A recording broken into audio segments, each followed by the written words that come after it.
భారత communist party స్థాపించి 100 సంవత్సరాలు పూర్తి అయిన సందర్భంగా జిల్లా మహాసభలు నిర్వహించడం జరుగుతుందని కొత్తగూడెం ఎమ్మెల్యే కూనంనేని సాంబశివరావు అన్నారు. సంగారెడ్డి జిల్లా నారాయణఖేడ్లో ఆదివారం నిర్వహించిన సిపిఐ జిల్లా మహాసభల్లో ఆయన పాల్గొన్నారు. రాష్ట్ర జాతీయ మహాసభలు 3 ఏళ్లకోసారి జరుపుకోవడం జరుగుతుందని తెలిపారు. అందులో భాగంగా 4వ జిల్లా మహాసభలు నిర్వహిస్తున్నామన్నారు. భారతదేశంలో కమ్యూనిస్టు పార్టీ అవసరాన్ని ప్రజలు గుర్తిస్తున్నారని తెలిపారు. భారత కమ్యూనిస్టు పార్టీ స్థాపించి 100 సంవత్సరాలు పూర్తయినప్పటికీ ప్రజలు పార్టీని మరవడం లేదని తెలిపారు. ప్రజా ఉద్యమాలు కమ్యూనిస్టు పార్టీతోనే కొనసాగుతాయని తెలిపారు. కార్మికుల పక్షాన, పేదవారి పక్షాన పోరాడే జెండా కమ్యూనిస్టు పార్టీదేనని తెలిపారు.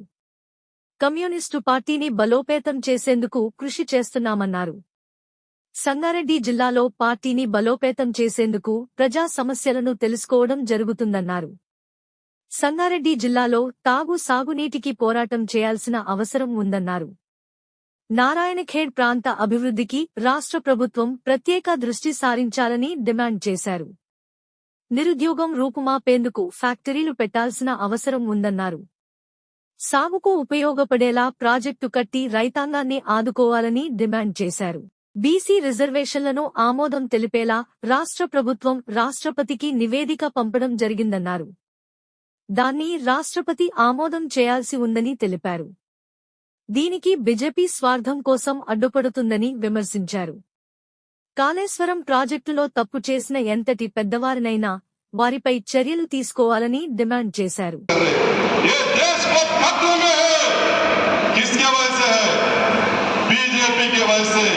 आने वाले दिनों में भी कोई गरीब नहीं जी सकता, इसलिए बीजेपी को कमजोर करना, कम्युनिस्ट पार्टी को मजबूत करना, ये आप लोगों का काम है.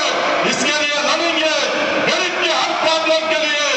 जो हमारे कुलनेनी सामबशिवराव साहब एमएलए रह के असेंबली में लड़ रहे, पब्लिक में भी हम लड़ने के लिए तैयार है. ये सोचना चाहिए पूरे पब्लिक, पार्टी को मजबूत करना चाहिए.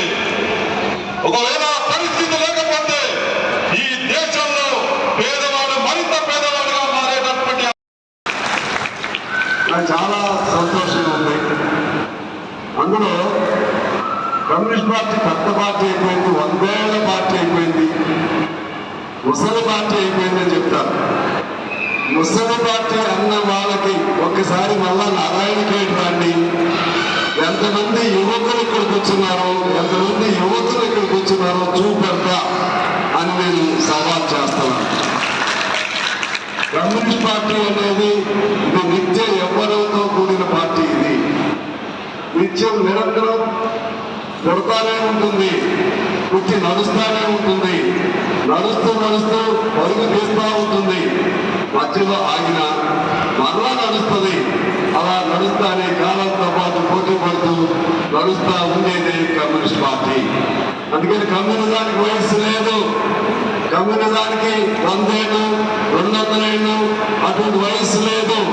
కమ్యూనిజం అనేది నిరంతరం, కమ్యూనిజం అనేది శాశ్వతం, కమ్యూనిజం అనేది మనిషి కోసం పుట్టిన సిద్ధాంతం. ఇది మనిషి బతుకున్నంత కాలం ఉండే సిద్ధాంతం ఏదన్నా ఉందంటే అది కమ్యూనిస్ట్ సిద్ధాంతం మాత్రమే, కమ్యూనిజం మాత్రమే.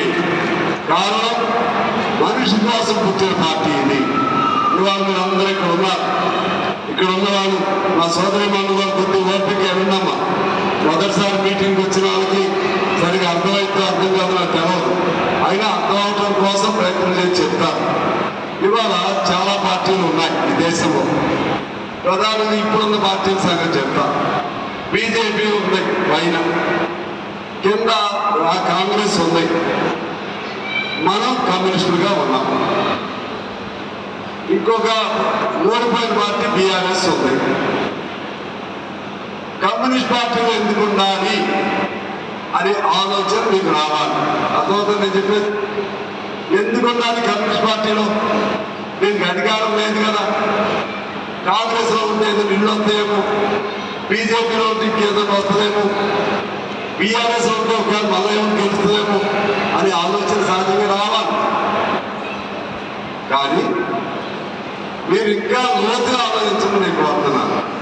కమ్యూనిస్ట్ పార్టీలో ఎందుకు ఉండాలో తెలిస్తే కమ్యూనిజం అనేది మీ శ్వాస, మీ నిశ్వాస, మీ ఆశ, మీ జీవితం, మీ లైఫ్ మొత్తంగా కమ్యూనిజంతో పెరవేసుకున్న బంధమని మీకు అర్థమవుతుంది. ఎందుకు ఉండాలి కమ్యూనిజం, కమ్యూనిస్ట్ పార్టీ అనేదంటే, కమ్యూనిస్ట్ పార్టీ ఎందుకు పుట్టింది? 100 ఏళ్ళైంది మన పార్టీ పుట్టి. ఎందుకు పుట్టింది? ఇక్కడ పుట్టి 100 ఏళ్ళైంది. ఎందుకంటే మనుషుల్లో అసమానతలు ఎందుకు ఉన్నాయి? ఒకడు బాగా ఉన్నాడు, బలిచి ఉన్నాడు, ఒకడు పక్క చిక్కిపోయి ఉన్నాడు. కష్టం చేసేవాడు పక్క చిక్కి ఉంటాడు, పొలాలు దున్నేవాడు, పొలాలు దున్నేవాడు, కాయ కష్టం చేసేవాడు, కార్మికుడు, అదేవిధంగా అన్ని రకాల పనులు చేసేవాడికి కడుపు నిండా తిండి లేకుండా ఎందుకున్నాడు? మరి ఏ కష్టం చేయని వాడు వేల వేల కోట్లు, లక్షల కోట్లు ఎలా వచ్చాయి? ఈ ప్రశ్న నుంచే కమ్యూనిజం పుట్టింది. ఈ ప్రశ్న వల్ల కమ్యూనిజం పుట్టింది. బాబు అందరూ కూర్చోవాలి, కాసేపులో పిలుస్తా, అటు ఇటు తిరగండి. టాటా, బిర్లా, ఆ పేరు విన్నారమ్మా? విన్నారా? సెల్ ఫోన్ చూసావా? అది సెల్ ఫోన్ అదాని వాళ్ళది. ఏం సెల్ ఫోన్? జియో. అదాని పుట్టే అమ్మాయి జియో. వాళ్ళందరూ పేరు విన్నారు కదా. వాళ్ళందరూ ఒక్కొక్క ఎంత ఆడుతుందో తెలుసా? కొన్ని లక్షల కోట్లు ఆడుతుంది.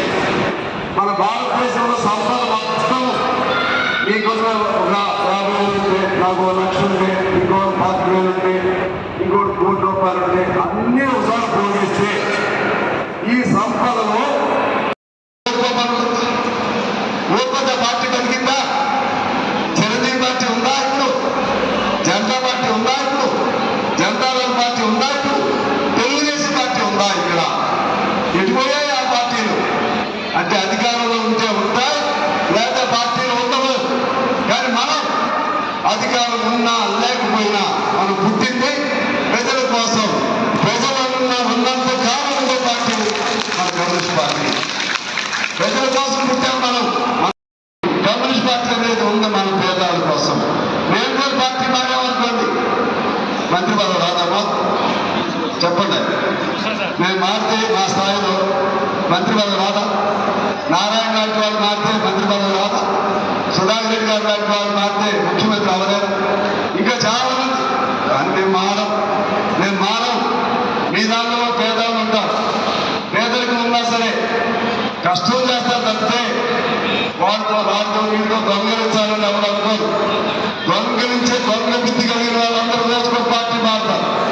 నీతి కోసం, నిజాయితీ కోసం, నిక్కచ్చిగా ధర్మం కోసం అవసరమైతే ప్రాణాలు ఇవ్వాలి అనుకునేవాడు కమ్యూనిస్టుగా ఉంటాడు. ఒకే పార్టీలో ఉంటాడు, ఒకే పార్టీలో ఉంటాడు, ఒకే నాయకులు ఉంటాడు. మనం తిప్పే పనే లేదు.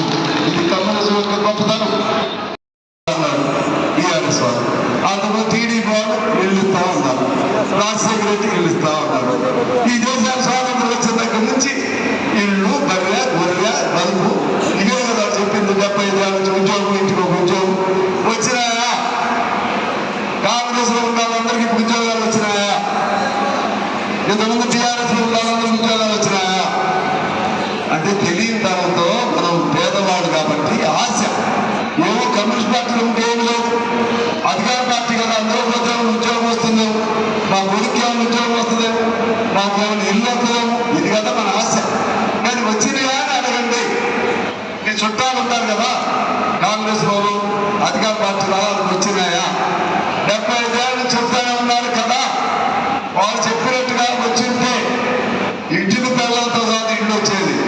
అప్పటి నుంచి డబ్బులు వచ్చి ఉంటే బంగారు కడ్డీలతో మన ఇల్లు అయి ఉండేవి. ఏమీ లేదు. మోసం దగ.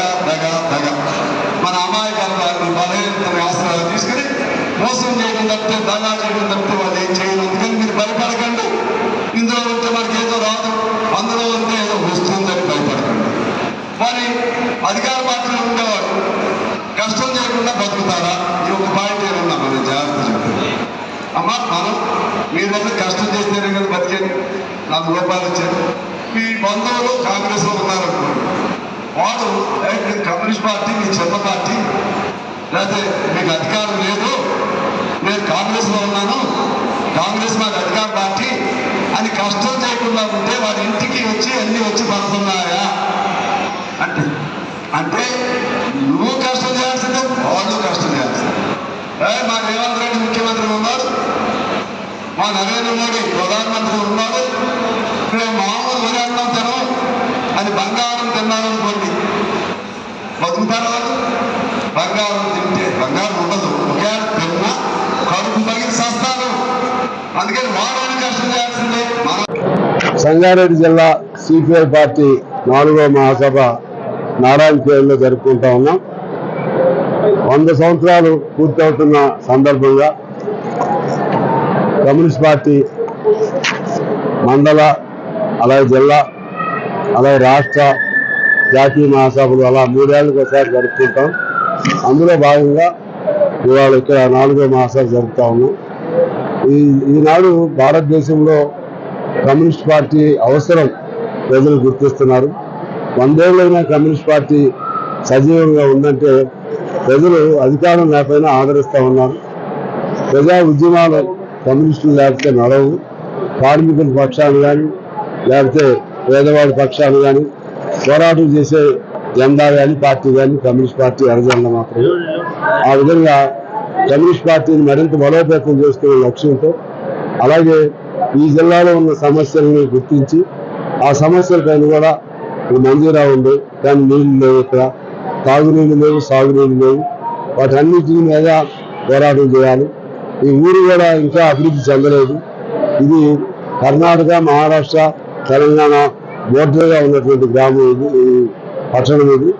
దీని అభివృద్ధి కోసం రాష్ట్ర ప్రభుత్వం ప్రత్యేకమైన శ్రద్ధ పెట్టాలి. ఇక్కడ ఫ్యాక్టరీలు పెట్టాలి, ఫ్యాక్టరీలతో పాటు నిరుద్యోగులకు ఉపాధి కల్పించాలి. అలాగే సాగుకు ఉపయోగపడే ప్రాజెక్టులు కూడా కట్టి వ్యవసాయాన్ని కూడా వృద్ధిలోకి తీసుకురావాలి. అప్పుడు నారాయణఖేడ్ బాగా అభివృద్ధి చెందే అవకాశం ఉంటుంది. అలా కాకుండా ఉంటే ఇంకెన్నేళ్ళు కూడా ఇలాగే ఉంటే మాత్రం ఈ ప్రజలకు న్యాయం జరగదని తెలియజేస్తా ఉన్నాం. అదేవిధంగా ఇవాళ బీసీ రిజర్వేషన్లు దానిపైన ఇవాళ చట్టం అసెంబ్లీలో చట్టమయ్యి కేంద్రంలోకి వెళ్ళింది, రాష్ట్రపతి దగ్గర ఉంది. దానికి ఆమోదం తెలపాలి రాష్ట్రపతి. బీజేపీ వాళ్ళు అడ్డం పెడుతున్నారు. ఆ విధంగా అడ్డం పెట్టడం వల్ల బీజేపీ ప్రజల పక్షాలు కాకుండా కేవలం స్వార్థంతోనే ఉన్నట్టుగా అర్థమవుతుంది. అది చేయాలని కోరుతున్నాం. అలాగే కాళేశ్వరం సంబంధించి కూడా రిపోర్టు బయటకు వచ్చింది. ఇంకా పూర్తి స్థాయిలో బయటకు వచ్చినాక కాళేశ్వరం ఎవరు తప్పు చేసినా సరే, ఎంత పెద్దవాళ్ళు తప్పు చేసినా సరే దానిపైన చర్యలు తీసుకోవాలి. ఏ ప్రాజెక్టు కట్టినా, ఏ సాగునీటి ప్రాజెక్టు కట్టినా, లేకపోతే ఏ ఫ్యాక్టరీ కట్టినా అవినీతి అనేది అడ్డు లేకుండా పోతా ఉంది.